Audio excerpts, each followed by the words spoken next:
अभी वैसे हमने पढ़ना है जनाब ऑर्डर 10 पढ़ना है, लेकिन ऑर्डर 10 से पहले किसी ने मुझसे पूछा कि सर ये निगोशिएशन, अब नेक्स्ट सुनो होगा, निगोशिएशन, जी जी मेडिएशन सर। और आर्बिट्रेशन, इसमें ये क्या क्या फर्क क्या है।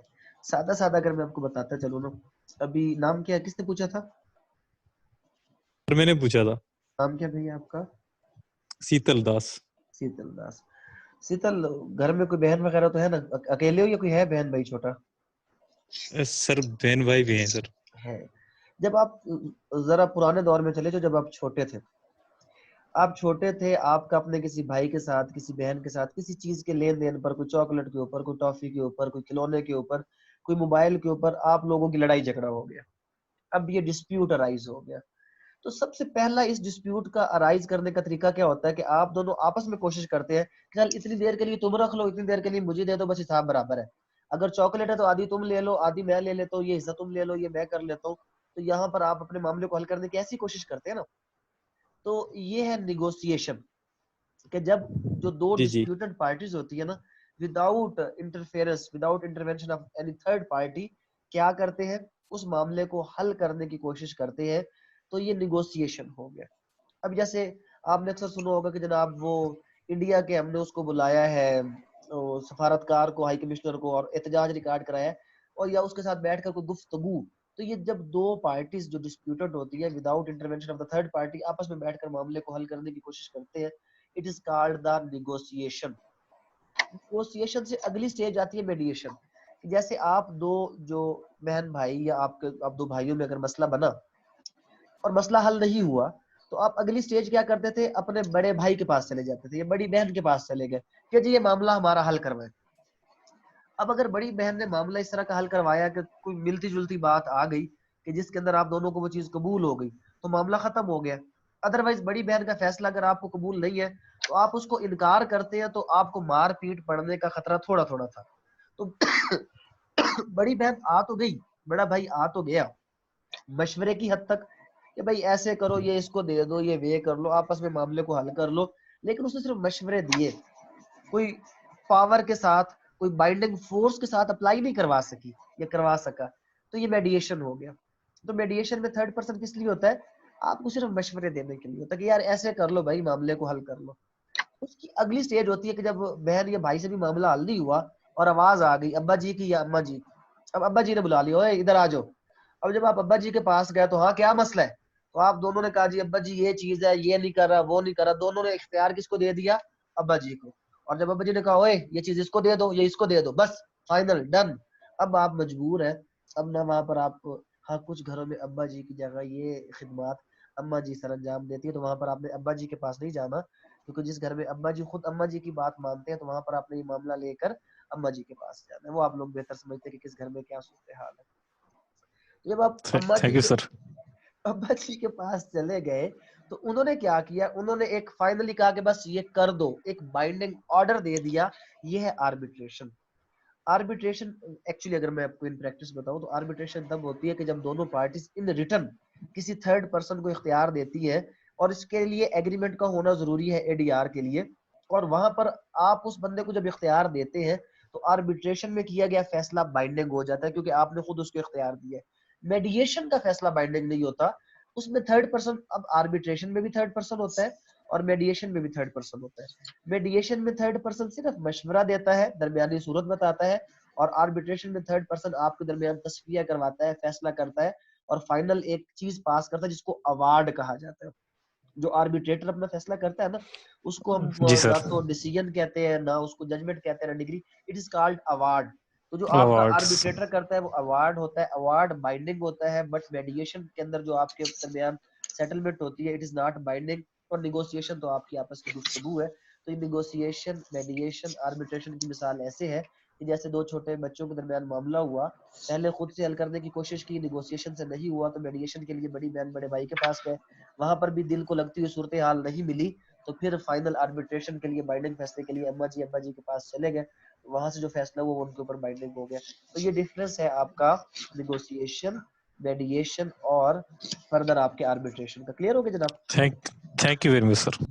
और तो किसी का कोई क्वेश्चन नहीं है? अभी आपने खुद डिसाइड करना है कि सर नो आपने नो भी कहाँ है सर?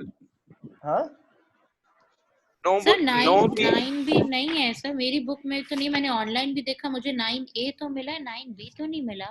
इसलिए बाजी सर मैंने 9B नहीं है सर। है बुक्स में।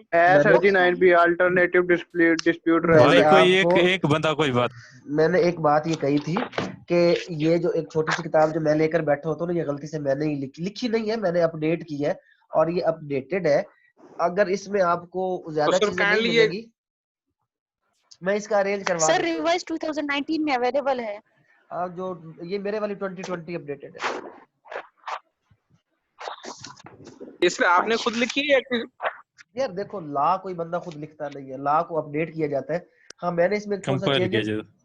मैंने चेंज किया है। मैंने चेंज ये कर दिया कि इसके शुरू में 15 सफ़े दे दिए, और वो 15 सफ़े जो दिए है ना, एक तो उसमें मैंने पूरी की पूरी सीपीसी उसका समरी प्रोसीजर जो आपको मैं कभी लेक्चर में भी मैंने बताया था वो, और उसके बाद हर चैप्टर का खुलासा, उसकी इंपॉर्टेंट बातें, वो पहले 15-20 सफ़े आपको मेरा नहीं ख्याल कि किसी और किताब में डायरेक्ट के अंदर मिलेंगे।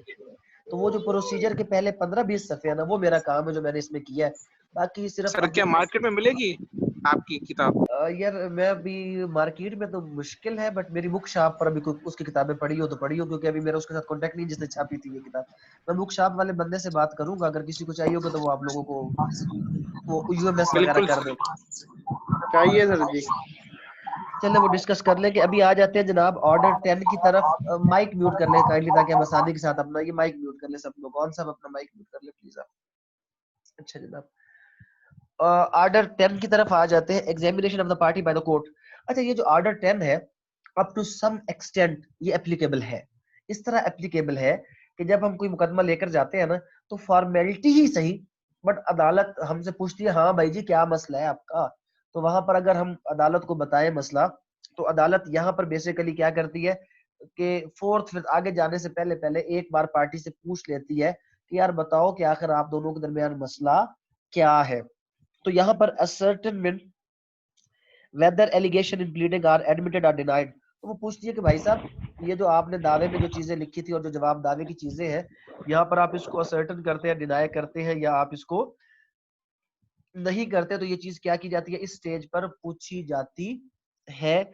और उसके बाद क्या होता है कि जब कोई शख्स वहां पर वो चीज बता देता है, तो ओरल एग्जामिनेशन होता है पार्टी का नॉर्मल, कि ओरली उनसे पूछ लिया जाता है कि हाँ जी आप लोगों के मसले का कोई हल्के सूरत हाल शाल है, कौन कौन सी चीज है जिसको आप एडमिट करते हैं, ताकि जो एडमिटेड फैक्ट्स है उसको need not to be proved में डालकर साइड पे कर दिया जाए, और जो matter in controversy between the parties है, जहाँ पर एक्चुअल आपके दरमियान कंट्रोवर्सी है, उस मैटर को लेकर आगे आ जाए।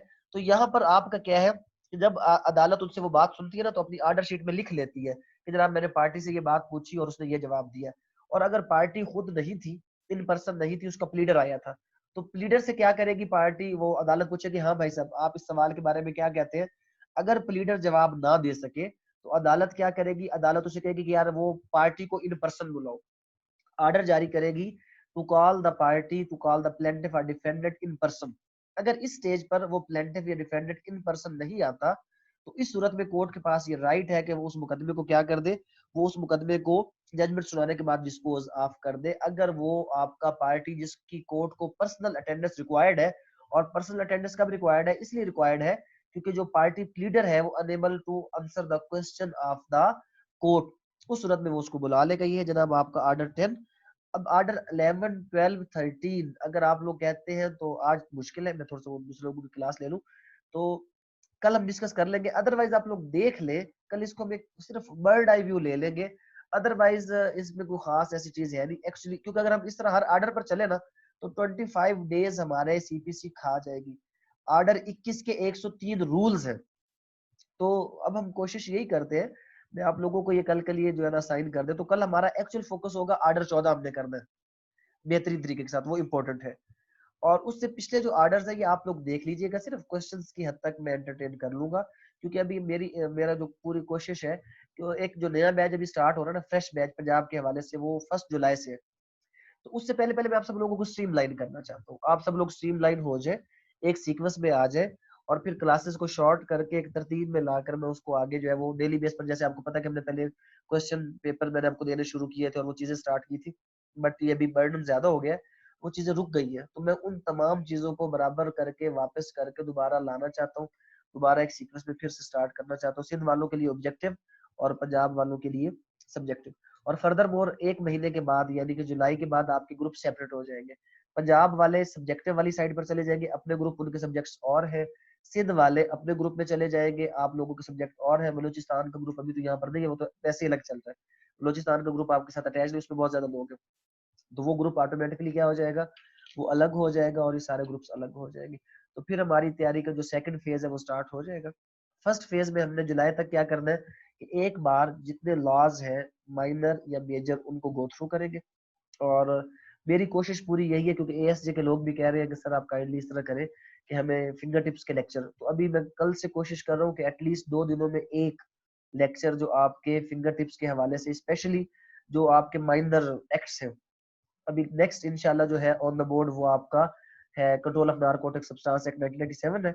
और उसके बाद फर्दर क्यूएसओ आपको पता है कि रूटीन में शाम को चल रहा है। जैसे क्यूएसओ कंप्लीट हो जाएगा तो फिर उसका मैं वो ऑन फिंगर टिप्स लेक्चर, जो आप लोग हैं जो सीजे वाले हैं या जुडिशियल मजिस्ट्रेट वाले हैं, आप लोगों को क्यूएसओ स्टार्ट कराने से पहले इंशाल्लाह फिंगर टिप्स अपडेट हो जाएगा और फर्दर बाकी लेक्चर आपको मिलते जा रहे होंगे। जो आज हमने बर्डन ऑफ प्रूफ का कर लिया है और कल इंशाल्लाह, कल का उसका लेक्चर भी बहुत इंपॉर्टेंट है, लेजिटिमेसी ऑफ चाइल्ड, उसमें बहुत सी मिसकंसेप्शंस है जो मैंने क्लियर कर दी। अभी अगर इस हवाले से कोई क्वेश्चन है तो आप लोग पूछ लें। अस्सलाम वालेकुम। जी सर, मेरा क्वेश्चन है एक जी जी कि आप हमें जो है ना सिलेबस दे दें जो मतलब हम पढ़ेंगे सिंध वाले, तो उस हिसाब से हम कुछ आप पढ़ते रहेंगे। सीजे पंजाब है, सिंध है, क्या है? जी सिंध सर, इंशाल्लाह सिंध।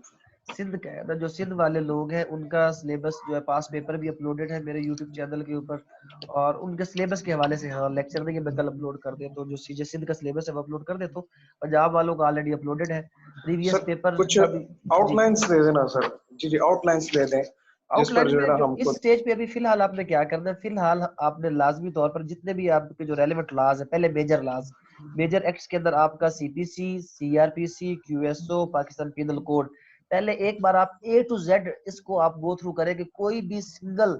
और एक बात मैं आपको फिर वही बता दूं, illustrations play very important role. क्यों? क्योंकि आपके जितने भी प्रोपोजिशन बेस्ड क्वेश्चन आते हैं ना, वो इलस्ट्रेशंस से आते हैं। हम हमेशा इलस्ट्रेशंस को छोड़ देते हैं और जब बाद में जाकर देखते हैं तो पता चलता है ओह ये कोई चीज आसमान से नहीं आई थी, ये आपके जैसे भी मैं कल रात पढ़ा रहा था एएसजे वालों को, पीपीसी पढ़ा रहा था, तो मैंने 3 सवाल उनसे पूछे और वो तीनों गलत थे। पहला सवाल मैंने ये पूछा कि एक बंदा है, वो रिहायशी है, सिटीजन ऑफ यूके है और सर्विसेज ऑफ पाकिस्तान में है और वो इंडिया में कत्ल करता है। सिटीजन ऑफ यूके, कत्ल इंडिया में किया और उसके बाद पाकिस्तान की सर्विसेज में है, क्या इस शख्स के खिलाफ पीपीसी के मुताबिक कोई मुकदमा चलाया जा सकता है या नहीं? अब इस पे ज्यादातर लोगों का जवाब था कि यार यूके सिटीजन है, इंडिया में कत्ल हुआ है, पाकिस्तान में मुकदमा कहां पर चलेगा? तो आप सिर्फ क्या करें, पीपीसी की किताब खोलें, आज सेक्शन 2, 3, 4 ये 3 सेक्शन पढ़ेंगे तो वहां पर आपको एक लफ्ज मिलेगा कि जो शख्स in the services of Pakistan है, he may be tried anywhere in Pakistan, उसके ऊपर ट्रायल चल सकता है, वो जहां पर भी ऑफेंस कमिट करेगा। अब ये क्या हुआ, इस किस्म की ये इलस्ट्रेशन थी युगांडा के नाम से, युगांडा वाली होगी या यूके की वाली इलस्ट्रेशन है। अब ये चीज पढ़े, यहाँ पर मुझ पर कम बिलीव करें और मुझसे ज्यादा आप लोग उस पे स्टडी, रीडिंग और इन चीजों पर बिलीव करें। मुझे खुशी होगी कि मुझे इस वक्त ये चीज यहाँ पर बैठकर नहीं पढ़नी पड़े। मैं कहता हूँ कि आप मुझसे पहले पढ़ के आए और यहाँ पर आकर आप बस क्वेश्चंस करते रहे। जो जितना ज्यादा क्वेश्चन आंसर सेशन हमारा चलेगा उतना ज्यादा आप लोगों को क्या है, उतना ज्यादा आप लोगों को इसका फायदा होता चला जाएगा। तो जी जितना सर। हो सर अच्छा सर, बड़ी बड़ी अच्छी बात की आपने कि इलस्ट्रेशन और एग्जांपल का ये बड़ा क्या कहते हैं ट्रेंड आजकल है, क्योंकि ओल्ड मेथड अब खत्म हो गया है। खत्म अब हो गया, ट्रेडिशनल मेथड अभी ऐसे नहीं आते क्वेश्चन सर, क्वेश्चन आते हैं इलस्ट्रेशन और एग्जांपल पर आते हैं। तो सर कभी कभी इसके ऊपर थोड़ा फोकस कर लीजिएगा। तो इस यही है, मैं तो आपको कह रहा हूँ, मैं तो फोकस कर चुका हूँ, आप लोग भी थोड़ा सा इसके ऊपर फोकस कर ले और इंशाल्लाह फिर आगे वो जब आप लोगों का सेकंड फेज स्टार्ट होगा ना तो उसमें प्रपोजिशंस मैं आपको देता जाऊंगा। अभी फर्स्ट फेज में हमारा सीआरपीसी अल्हम्दुलिल्लाह खत्म हो चुका है, पीपीसी हमारा ऑलमोस्ट खत्म हो चुका है और सीपीसी अभी हम कोशिश करेंगे इसको जल्द से जल्द खत्म कर लें और उसके बाद कानून शहादत आर्डर, फिर हमारा काम काफी आसान हो जाएगा। फिर जब हम रिवीजन फेज पे आएंगे, रेपिटेशन फेज पर आएंगे तो ऑटोमेटिकली फिर अगली बार जब आप यही चीजें पढ़ेंगे ना कुछ आसान लगेगी। पहली बार थोड़ी सी मुश्किल, अगली बार थोड़ी, जैसे अभी आज मैंने टॉपिक अपलोड किया है बर्डन ऑफ प्रूफ का, तो मे भी कुछ लोग जब सुने तो पहली बार वो कहें सर पता नहीं है क्या, जब दूसरी बार सुनेंगे तो थोड़ा थोड़ा, तीसरी बार जब क्वेश्चन आंसर सेशन में आएंगे तो कुछ फर्क पड़ जाएगा। और फिर जब एक बार आप खुद से सही तरीके से पढ़ेंगे इलस्ट्रेशंस के साथ, तो आपको बहुत वो आसान लगने लग जाएगा। तो एटलीस्ट 4 रीडिंग्स अच्छा सर, नेसेसरी है। जी सर। जी सर, ये हमने अभी जो है ना ज्वाइन किया है ये ग्रुप, मतलब इसमें सीपीसी के ऑर्डर्स जो है हम पढ़ रहे हैं, इसके सेक्शंस वगैरह जो 156 हैं नहीं, हमने सिर्फ वो, या इसके 32 सेक्शंस पढ़े, अभी तक सेक्शंस रहते हैं। हम फ्रेमवर्क अच्छा का सर, फिशिंग के उनकी बाद वापस जाके पढ़ेंगे। अच्छा सर, ये सेक्शंस वगैरह जो है इनकी कोई वीडियो वगैरह है? 32 क्योंकि जो सेक्शंस आप तक पढ़ाते वीडियो हैं समझाते हैं वो अलग चीज अपलोडेड होती है। 32 सेक्शन तक वीडियो अपलोडेड है। आप चैनल पर चले जाए, आपको मिल जाएगी। जी सर। ठीक हो गया जनाब। सर आज अस्सलाम की वालेकुम। जी वालेकुम सलाम। जल्दी भाई जल्दी। सर वो सीजे के नोट्स कहे थे आपने? यार मैं बूढ़ा बंदा हूँ, भूल जाता हूँ कुछ। आपको शायद पता नहीं होगा, मेरी 3 दिन से तबीयत अच्छी खासी खराब है और मुझे फुली बेड रेस्ट का कहा गया। और मैं इतना ज्यादा बेड रेस्ट कर रहा हूँ ना कि इस कुर्सी पर पहली क्लास में सुबह लेता हूँ 6 बजे, 6 से 7, फिर 7 से लेकर 8:30 बजे तक। उसके बाद 3 से 4 जो बलूचिस्तान वाले लोग आते हैं, 4 से 5 फिर बलूचिस्तान वाले लोग होते हैं, और 5 बजे मैंने आज बर्डन ऑफ प्रूफ वाली क्लास ली थी। फिर 7 से 9 मेरे चैम्बर वाले लोग आ जाते हैं, उनको मैं केस वगैरह करवाता हूँ। 9 बजे आप लोगों की क्लास है। अभी 11 बजे वाली क्लास स्टार्ट होगी रात 1 बजे तक। कितना मैं रेस्ट कर रहा हूँ, अब बाकी आप खुद सर कुछ अंदाजा लगा पीडीएफ लें। मटेरियल शेयर कर दिया करें सर, मैं कोशिश करूंगा, मैं आप पढ़ने लोगों के साथ शेयर करता हूँ इंशाल्लाह। जैसे सेट ऑफ हो गया आपकी ड्राफ्टिंग वगैरह, वो हाँ, हमें वो काफी कर लेंगे। काम आएगी। पहले आप कोशिश करें, पहला फर्स्ट टाइम आप ये करें कि सिर्फ इसमें बेसिक आप स्टैट्यूट स्टडी, ये बहुत इंपॉर्टेंट है। अगर आप कोई भी कॉम्पिटिटिव एग्जाम देना चाहते हैं, वो पुराना दौर छोड़ दें, क्विज पेपर, असाइनमेंटें, शॉर्ट नोट्स और ये चीजें। पहला स्टेप है कि सिर्फ डायरेक्ट। दूसरा स्टेप है कमेंट्री, ये एक्चुअल स्टडी का वे है।